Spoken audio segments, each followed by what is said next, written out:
Saturday night. It is available to watch on ESPN Plus and IFL TV across the whole world. We're going to go first to Lee Eaton. Lee, every presser we do, every time I see you, which is far too often, things seem to be bigger and better than they were the previous time. And we've got about 1 million shows in this month alone, and they all seem to be selling out now. So you must be very happy, but and also very tired. Yeah, I see you far too often. But yeah, in November, it's an absolute nightmare. 5 shows in 19 days. So it's a very hectic schedule for everybody at MTK, but it's what we love, isn't it? Apparently. But yeah, we got, out of the 5 shows, I think 3 are sold out, and there's one's nearly sold out, and the other one's selling really well. So it's great to have all these shows, and obviously getting sold out. We've got some great fights coming up, and it's exciting times for MTK Global. So I'm proud to be a part of it, and just got to keep moving and growing. We've got some huge titles on the line on Saturday night. I think it's not enough is made of the fact that IFL TV offers this for free on YouTube. All you need is a YouTube access, and you can watch a really high quality card for nothing, which is pretty extraordinary. So looking at the great matchups on this particular card, Lee, what stands out for you? What's your tip for stealing the show? Every fight on this table today is a great fight. Even the first off, we've got the Southern Area title fight between Danny Darko and Billy Allerton, both undefeated kids and both great fighters. Really looking forward to that fight. Both sold over 150 odd tickets each, so there's going to be some atmosphere in there. And then you go through with obviously Liam Walsh versus Maxie Hughes. We all know what Liam Walsh is about. Obviously fighting for the IBF World title, and now he's on his comeback trail. Maxie's got a very tough test in Maxie Hughes, who's been about box at a high level, and he will be coming for the scalp. So, and then Chantel Cameron has got a massive opportunity. If she wins this, then she's guaranteed the WBC, WBA and Ring Magazine title fight against Jessica McCaskill. 3 belts in the super lightweight division, and we all know who's in the super lightweight division now. We're coming for you, Katie. Conrad Cummings, 2-time WBO European champion, fighting Danny Dignam, who gets his shot at his first title. Danny's in fantastic shape. Conrad wants to be a 3-time champion and get back into the mix. Luis Alberto Veron, the WBO number 6, versus Michael Mckinson, who's the WBO number 12. The winner of this fight will be the WBO into the top 5 in the WBO and pushing on for a world title eliminator for, it may sound crazy, but Terence Crawford, one of the pound-for-pound best in the world, but they're heading for that title. So if he gets a final, the winner will get a final eliminator. So it's massive opportunities there. Great, so we'll start with that Southern Area title fight you mentioned, Lee. If we can get some microphones to Billy and Danny. I think everyone was impressed with Danny's excellent fight against Martin McDonough in the final eliminator. And in Billy Allington, he's facing another very hungry young emerging force in the super lightweight division, who's also in his first title fight. So Billy, we'll start with you. It's your first title fight, just as it is Danny's. Tell us a bit about how you got to this stage, because I guess this is probably the biggest platform you'll have performed on. Yeah, I got to this stage for being in that gym, you know, staying committed to boxing. And I've had some tough fighters, some tough British men, a couple of foreign men come over, and listen, when you're in that ring and you're fighting any man, it doesn't matter who they are, you got to turn up and you got to show up and perform, and I've done that so far, so yeah. We've seen Danny fight and sort of overwhelm a few of his opponents physically. How will your skills combat that on the night? What do you have that leads you to believe that you're going to be the man walking away with that title? We as a team have come very prepared, so strength is a matter in this sport, of course, but the boxing skill, the boxing brain, I've been at this since I was a little boy, and I'm desired to be a champion, and I'm going to turn up, and you know, I've got to step up to the plate as a man, and you'll see that Saturday night. Great stuff, Billy. Danny, big performance from you last time, as we mentioned, and that place was absolutely rocking. Fantastic atmosphere. I think it was full, and the play time was only maybe 9 o'clock that fight happened. How much more special is this one going to be? Because I imagine your fan base has grown again now, hasn't it? Yeah, definitely has. Sold quite a bit more tickets this time. Got my whole area coming out again, plus a couple areas next to my area, so it'd be good. Good to see you breaking down the boundaries of the borough and uniting London there. Yeah. Many people who spy you mention how strong you are physically. Do you feel that maybe people concentrate on that too much and they do a bit of a disservice to your actual skills as a fighter? Look, yeah, 1,000,000%. I always say to a lot of the compliments that I get through my boxing is, "Oh, you're strong," and I always say to my coach, I'm like, I don't want to be remembered for my strength. Like, I don't go in there trying to out-strength people. I think my boxing, my strength lies in my skills as an actual boxer, you know. Being strong or at my weight is just a bonus. Lastly, we saw, I remember probably the most entertaining press conference we've done was involving you and the opposition's team, but you got a bit of respect for Billy. It seems to be mutual. What do you know about him as a fighter, and what are you expecting on the night? Yeah, I got enough respect for Bill and his camp. If I wasn't fighting Bill right now, I'd probably be sparring down at his gym, you know? So it's just one of those things that we just got to put that aside for a little second, have a fight, and then we'll shake hands after. But yeah, I know what I need to know about Bill, I believe. He's a local boy from close to where I am. He actually went to the same school, so we've got quite a few people that we know in common, but you know, we'll just put all that to the side for a sec, put that in the little friendship box, have a fight anymore, yeah, you know. Friendship box, that's great. Well, we look forward to a fantastic Southern Area title fight now. We're going to move on to a WBO European title fight. Liam Walsh and Maxie Hughes, if we can get the microphones to those gentlemen. Liam Walsh, obviously 1/3 of the famous Walsh brothers, the hero of the Farmy Army, a world lightweight title challenger. Saturday night, a teak-tough Yorkshireman, and Maxie Hughes is here, two-time British title challenger, I believe. And Maxie, we'll hear from you first. Huge stage for you, huge chance. What sort of ambition are you bringing to the party on Saturday night? I might just turn up, have a little look, see if I fancy it or not. But yeah, I'm grateful for this chance. I'm taking it with both hands. I could have waited around for an English title shot, but I didn't want that. I'd rather have the bigger fight against Liam. It'd be a great scalp to have. He's boxed at world level, so I'd rather challenge myself and throw myself in deep end and fight these better fights. For an English title waiting around, I might not have been as up for it as much, but for this fight, I'm massively up for it. Great outlook that, I'm sure everyone can agree. Technically, we know Liam is very gifted, and as you mentioned, he's fought at the top level. How will you go about negating that on the night? I believe I'm very technically gifted. I've been working hard all year, and I feel like I'm just improving and improving. Me and my team have been watching some of the old greats, so on Saturday I'll have the speed of Apollo Creed, the toughness of Rocky Balboa, and the ruthlessness of Double Lang. So I think we'll have it all, and just watching them three fighters. So that's what we're bringing. Sounds like the preparation's been bang on for this. Yeah. A lot of good study going on. Liam, we're going to hear from you now, if that's okay. Back at one of your... Well, first of all, actually, how are you going to fight someone with the speed of Apollo Creed and all that? It sounds like I'm doomed, doesn't it? I think I might pull an injury before tomorrow by the sounds of things. No, I'll be there and I'll be ready. I've been ready for a long time now. Sat out for 2 years, as everyone knows. But I'm more than ready, yeah. Good man. Back up, I think I'm right in saying this is one of your favourite venues. Your fans always seem to sort of invade it. I mean, your thoughts on your call?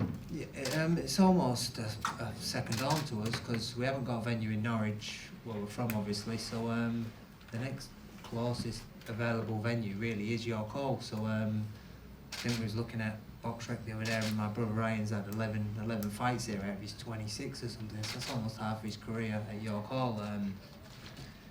my last fight here was actually Paul Appleby, which was British Fighter of the Year. I haven't fought here since. And there's just something special about York Hall. You have the fans are so intimate, they're so close to the ring, the atmosphere, it's just a special arena, and I'd fight there for the rest of my career. I'm not worried about stadiums or any silly R2s or anything like that. I'd fight at York Hall every fight if I could, because not only is it good in there, but it's value for money for the fans as well. They pay £40 for a ticket, and you're almost, you're nearly in the ring with the fighters, and you can hear each individual shout, and it's just a brilliant venue to fight at, and it always gets the best out of the fighters. And your thoughts on Maxie and what he brings, apart from the Rocky Balboa stuff? What threat does he pose to your march back to what presumably we feel is world level? Yeah, I agree with you. I believe I belong on the world level, and it's for me to prove that. There's no point telling you all there and talking rubbish about it. Actions speak louder than words. So, come Saturday night, that will be my plan. Maxie, I've watched Maxie for a long time now. I came to York Hall and watched him about 4 or 5 years ago now, when he fought Martin J. Ward. When I should have won. I don't know, because the 2 knockdowns, one was a slip and one was an headbutt. So if you score them as not knockdowns, then he wins the fight. But if the ref did score them as knockdowns, yeah, you probably should have won, yeah. But if you had the joy of a slow motion, you can see that one was an headbutt and one was a slip. So, but no, I've been following Maxie for years. I've always thought we'd cross paths. I'm surprised it's took this long. I respect him. He's got a good team around him. He's got obviously Steffi Bull, Paul Haig, and Jimmy Harrington. They're not daft. They've been around the game a long time. They know what they're doing. Maxie's a good fighter, and I think he is, like he said himself, he's got underrated skills and underappreciated really. If you look to the people who he's lost to, they're only decent level fighters. He hasn't lost to no idiots. So I know what he's about, and he probably pretty sure he knows what I'm about. And come Saturday night, there'll be a cracking fight at Blast. Great stuff. Looking forward to another excellent title fight there. We move on now to a crucial bout for women's boxing, which I'm sure everyone knows is absolutely flying these days. A WBC super lightweight final eliminator. The winner, as Lee has already beautifully mentioned, takes on Jessica McCaskill in what could be a massive fight. We know Katie Taylor's graduated to this division as well. In Chantel Cameron's way is someone who's already fought McCaskill and Taylor, a very serious threat here from Argentina, Mtk'S. Welcome to England. You fought at a high level against McCaskill and Taylor. How will the experience you have help you against Chantel on Saturday night?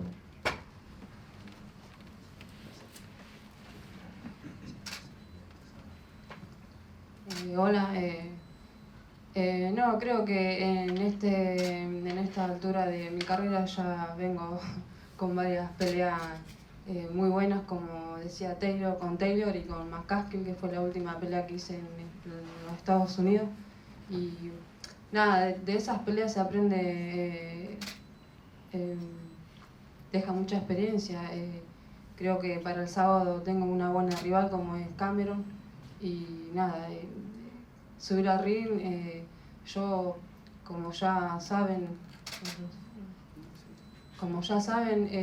bueno, ya fui campeona, ya gané, ya perdí con las mejores. Creo que de eso uno aprende y va mejorando a medida de que pasan el tiempo y con los entrenamientos. Y bueno, para el sábado creo que lo más tranquila que me deja es subir ya con experiencia y bueno, disfrutar de lo que es esta pelea que suma para mí. Okay, she says, thank you everything, thank you for this opportunity. Fighting Jessica McCaskill and fighting Katie Taylor has been a great experience. But I've also been 4 times a world champion. I know what I'm facing, I know what this is about. I know I'm going to have a great opponent in Chantel Cameron, but I'm ready for it. I have a lot of experience and I know I can win. I know what I'm going to do on the ring. Thank you very much. Chantel, we're going to hear from you now. The challenge has been laid down. It's obviously a very serious one, but perhaps a quite different fight to your last one in Anisha Bashir. How do you rate Sanchez and how do you compare her in terms of skill to what you've faced before? Massive respect to Sanchez because she's a 3-time, 4-time world champion, so I always want to go in there with a lot of respect, but I've prepared hard. I've boxed elite level for years now. I've done it since I was a kid, so I'm ready to, whoever's in front of me, just beat them. Simple. This would make you a mandatory challenger in 2 separate weight divisions because you beat Bashir last time at lightweight and now that you're up at super lightweight. Is it a question of sort of cornering the big names and making it impossible for them to avoid you? Yeah, it's a great job what MTK have done because obviously I'm mandatory at lightweight, moved up to super lightweight to get myself in another mandatory position. But obviously I've got to overcome Sanchez on Saturday to chase these champions and keep on their toes. So I've got to focus on Saturday and get through that, and then I'm on the champions' toes then. And I understand there was you've been some pretty unique training yesterday afternoon. Do you want to just tell the people what you spent yesterday afternoon doing? Some kid scratched my car, so chasing it down the street. What were you wearing? That's a weird question, but what were you? My house coat, but I got the money anyway, so. You chased them down the street in a house coat, a dressing gown. And then got them to take me to the mum's house to get my money. Doing your bit for the community in and outside the ring. Thank you very much, Chantel. Lastly, what kind of atmosphere are you expecting on Saturday night? And I guess this is another chance for women's boxing to put itself firmly in the spotlight. I sold a good load of tickets, so thanks to everyone who bought tickets off me back in Northampton and wherever else. So I can't wait because I love boxing dual call anyway, and the atmosphere is unbelievable. So people that come up to watch me, I can't wait to put a show on for them. Superb. Another huge fight for women's boxing we're very much looking forward to. On to another WBO European title fight, and this time it's the middleweights. The unbeaten Danny Dignam against a man who's already held this title twice in Conrad Cummings. Conrad, as the visitor, we're going to begin with you, if that's okay. Thank you. Back to winning ways last time under a new team. What improvements have you made since your last fight, and how will you make the experience tell on Saturday night? Yes, I'm looking forward to Saturday. Very extremely well. Been in camp now for 12 weeks. Had a fight there last month, tune up, got the rust off, felt good on the new team.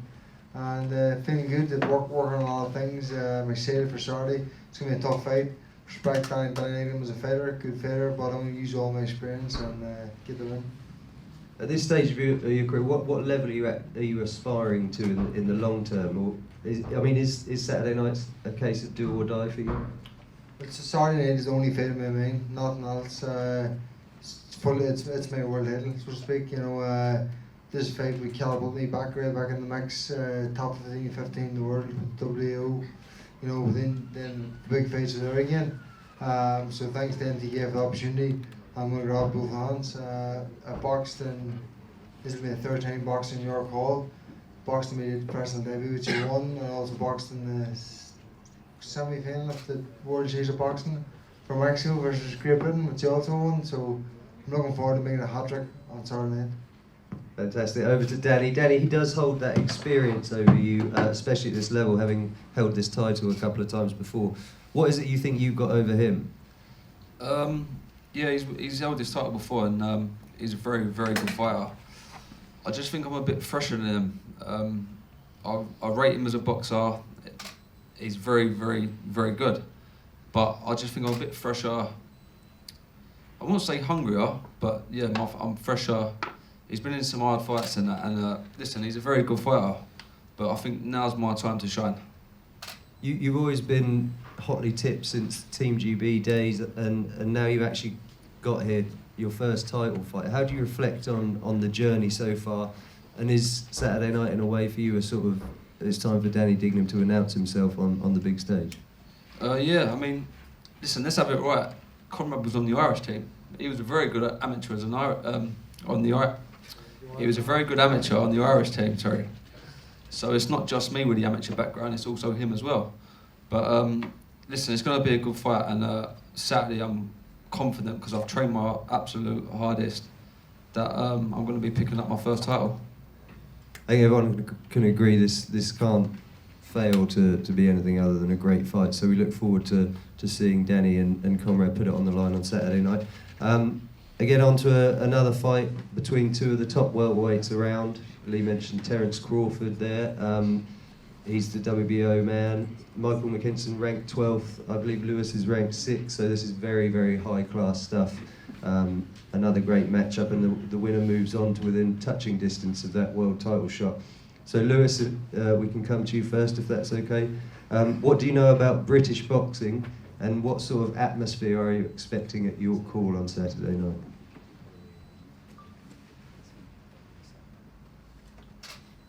Bueno, hola a todos. Bueno, no conozco mucho del boxeo británico. No estoy muy interiorizado, pero he visto varios eventos, sé que va a haber mucha gente, la gente espera este tipo de peleas, así que bueno, va a haber batalla. Hello everybody, I haven't seen that amount of fights of the British boxing. Nevertheless, I've seen quite enough. And I know the people are going to crowd the stadium. It's going to be a hell of a venue, and this is going to be one great fight. Good stuff. It's been upgraded to a stadium. That's exciting. It's clear you're a talented, high-class fighter. You don't reach number 6 in the world without being an exceptional boxer. When you researched Michael Mckinson, what did you make of his abilities, and how do they match up with your abilities?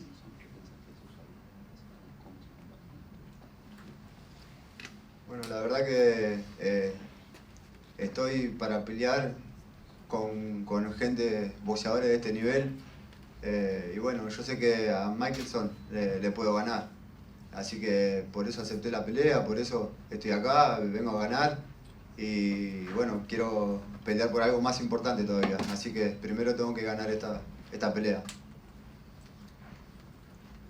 If I'm in the position that I am, it's because of my skills. I'm ready to fight the best in the world. I've seen Michael Mckinson. He's a great fighter, but nevertheless, I believe I can beat him.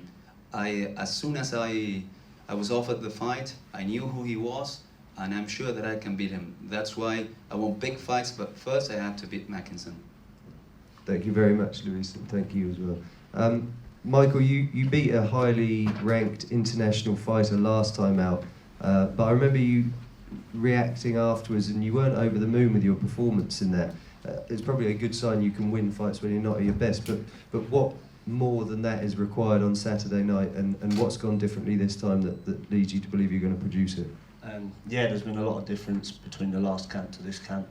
I beat the Russian guy at my worst, so this camp we went away. I started my camp in Spain, sparring out there some top quality fighters, Ukrainians and Spanish guys, and then I was fortunate enough to finish my camp. I spent 2 weeks out in Philadelphia training alongside some real good prospects over there, but I needed to get away from my friends and family and to develop, because to get to the next level I need to be developing. I believe I'm in the best shape I've ever been in. I'm definitely the best I've ever been, and on Saturday people will see the best Michael Mckinson without a doubt. Luis Alberto Veron ranked 6, yourself at 12, so on paper at the moment he's ahead of you. What have you made when you've studied him? So what do you think standing across the other side of the ring on Saturday night? Yeah, it's going to be a tough fight, obviously. Stakes are real high, but this fight can catapult me to massive things, you know. So we jumped at the chance as soon as Lee offered it to me. The British guys don't want to fight me, so I've got to take chances, you know.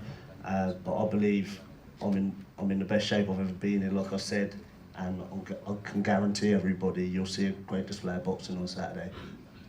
Lastly, I just want to ask you, your career seems to have great momentum now. Portsmouth is behind you. The football club are wishing you luck yesterday. It was nice to see. Now you've got a chance to leap into the world top 5.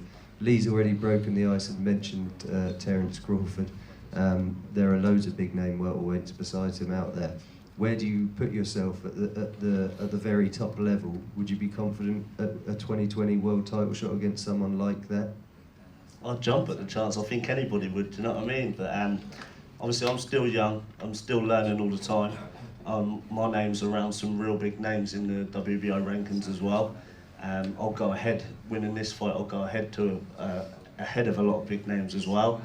But I'm fully focused on Saturday. I need to get the job done on Saturday before thinking about anything else, and then we can start speaking about Crawford. Good stuff. Crawford at Fratton Park 2020. Great stuff. We're going to have some face-offs now, and the fighters will be available for one-on-ones, and we're back for the weigh-in tomorrow, which is 1 PM at Repton Gym. Thank you very much.